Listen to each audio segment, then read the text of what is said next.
As Crônicas de Nárnia são uma série de livros um dos mais famosos do mundo, escrito pelo C.S. Lewis, de 1950 a 1953. As Crônicas de Nárnia fez parte da infância de muita gente, tanto pelos livros quanto pelas adaptações cinematográficas. E hoje eu vou fazer uma resenha literária do segundo livro das Crônicas de Nárnia, que é O Leão, a Feiticeira e o Guarda-Roupa. Oi, meu nome é Vitória Ribeiro, eu tenho 17 anos, estou cursando no Senai o curso de Auxiliar Administrativo aqui na cidade de Feira de Santana.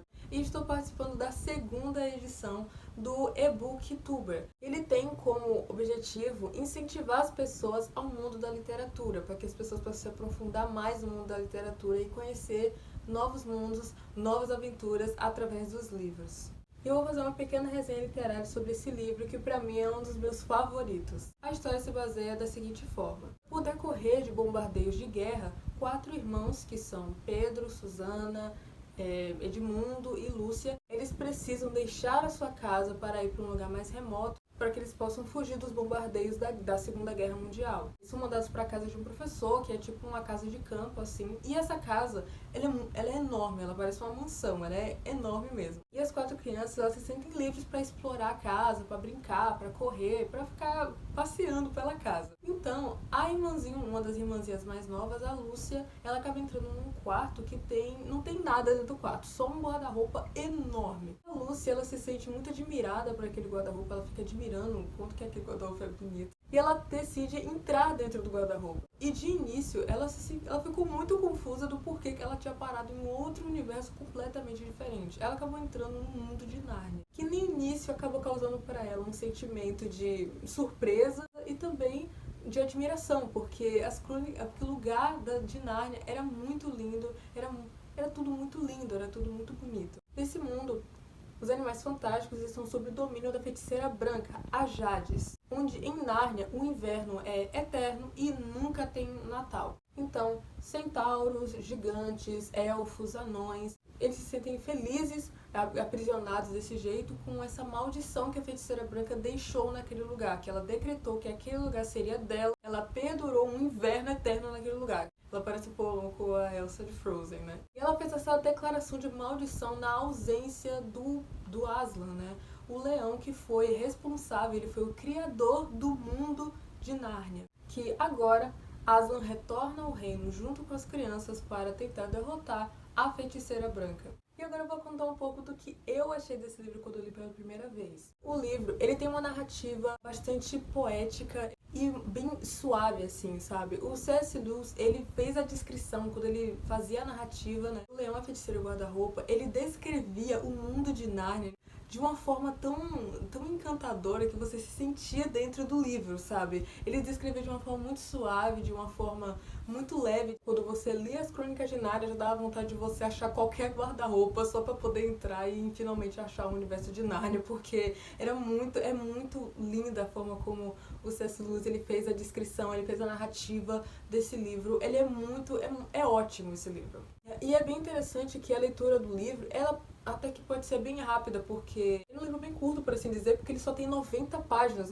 Não 90 páginas, ele tem aproximadamente 90 páginas, não tem nem 100 páginas direito. Então é uma leitura até que bem rápida e fluida. É uma leitura que você consegue entender bem o que está acontecendo e consegue realmente se aprofundar ali nos personagens. E falando nos personagens principais, que são os 4 irmãos, que é o Pedro, a Susana, a Lúcia e o Edmundo. Muito interessante você perceber que a personalidade dos irmãos são completamente diferentes. Como, por exemplo, Pedro, por ser o mais velho, ele se sente responsável pelos seus irmãos mais novos. Ele é meio que o cabeça, o líder de todo mundo ali.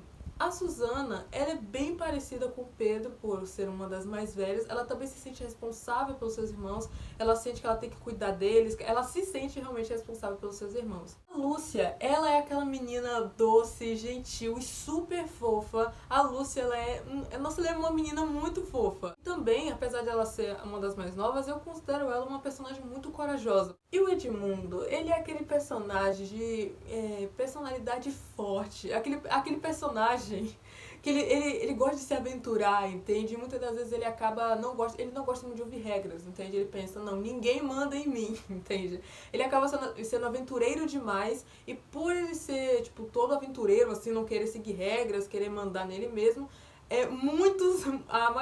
O acontecimento principal do livro que acontece é justamente por causa de uma ação do Edmundo. Então o Edmundo, ele literalmente é a representação daquela criança que não gosta de escutar, que não gosta de escutar regra, que não gosta de ser mandado. Inclusive, é muito interessante você perceber que no livro anterior, se não me engano, eu acho que é O Sobrinho do Mago, eu posso estar errada, mas nesse livro, que é considerado o primeiro livro que conta a história da criação de Nárnia, ele conta a história da criação de Nárnia de uma forma muito linda, de como Aslan criou o universo de Nárnia. Dá pra ver que nesse livro, ele conta a história de Nárnia, ele conta que Nárnia antes era um lugar bem mais harmonioso, ele era um lugar bem mais alegre, os seres eles gostavam os seres que viviam em Nárnia, eles gostavam de ficar, aproveitar o lugar, eles eram bem mais espontâneos, sabe? E também tem a questão do inverno, né? Porque agora, nesse livro, O Leão, a Feiticeira e o Guarda-Roupa, é inverno o tempo todo, entende? Não tem Natal, é muito triste mesmo. É muito interessante você perceber que no primeiro livro, ele tem toda aquela magia, toda aquela fantasia, toda aquela mágica mesmo. Já no segundo livro, a gente vê que aquela mágica que tinha no primeiro já não tem mais. Ele não tem tanta magia quanto tinha no primeiro, porque é realmente para ressaltar que quando a maldição que a Feiticeira Branca lançou sobre as Terras de Nárnia, ela realmente ficou bem mais triste, ela ficou mais depressiva. Ela já não tinha mais aquela alegria, aquela fantasia, aquela liberdade que os seres sentiam de andar por aí, de se sentirem livres, sabe? Isso é muito interessante você se ver, porque é uma diferença drástica do primeiro pro segundo livro.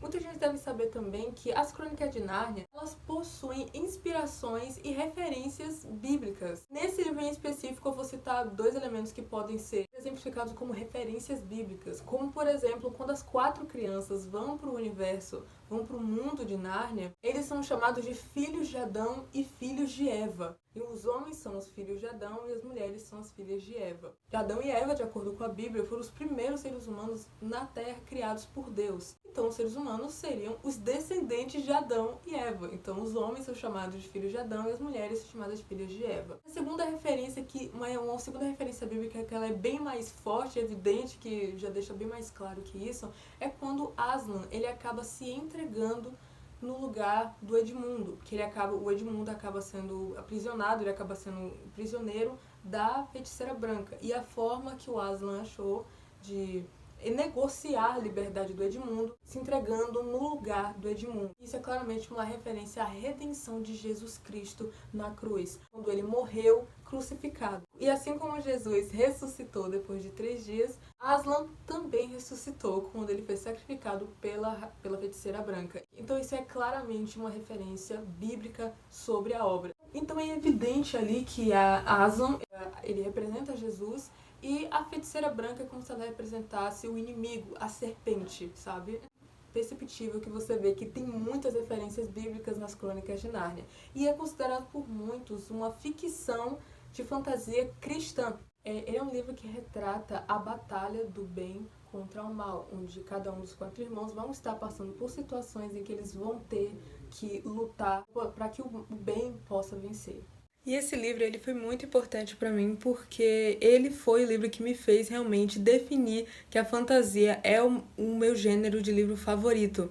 E também porque Aslan, ele foi traído, assim como Jesus também foi traído. Ele foi morto em sacrifício para proteger outras pessoas, assim como Jesus também se sacrificou e morreu para salvar outras pessoas. E esse livro, ele me fez entender o amor que Jesus Cristo tem por nós. Ele me fez entender a redenção, ele me fez entender um pouco mais sobre Jesus. Ele me ajudou bastante na minha vida espiritual, na minha vida com Deus. Então, esse livro, ele sempre vai estar na minha lista de um dos meus favoritos. Basicamente, As Crônicas de Nárnia é um livro mágico, é um livro lindo, com uma narrativa super gostosa de ler. Apesar de ser um livro infanto-juvenil, é um livro que se aplica muito a qualquer idade, sabe? É que nem O Pequeno Príncipe. Se você está procurando tudo isso, é muito bom você ler o livro O Leão, a Feiticeira e o Guarda-Roupa. E isso foi o que eu achei sobre o livro. É como eu disse, é um dos meus livros favoritos. As Crônicas de Nárnia são um dos meus livros favoritos. E fica aí minha recomendação. Leia o livro O Leão, a Feiticeira e o Guarda-Roupa de C.S. Lewis.